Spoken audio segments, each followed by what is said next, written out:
roapolo tao taty afara zay vao nalala fakaitsinanaky papa sy mama fanako loafa tamy ambozazakely vao naterakineny tsy fantatry mitsy hoe nahoana lay mpampiteraky no efa versay sa hoe tena nivona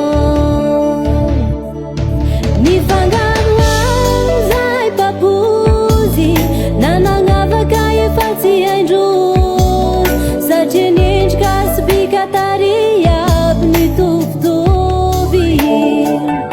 tsy fantatry ntsony hoe zanak'izazay nifamatoka ny reny sy ny ray lasa ray mandreny afaro azy fa tsy niteraka very mama very papa atao akory moa tegna tsy afaky ola satria tsy mahay mivola very mama very papa atao akory moa tegna tsy afaky teny very tiraisireny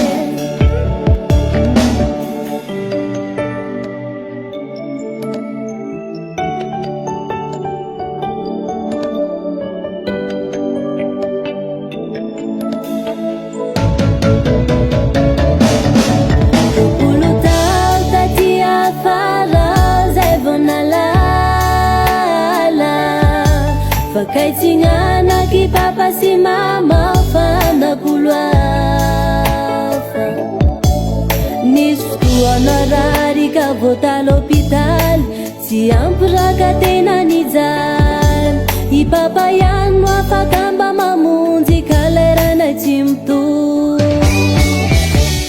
very mama very papa tegna tsy afaky ola satria tsy mahay mivola very mama very papa atao akory moa tegna tsy afaky teny very tiraisireny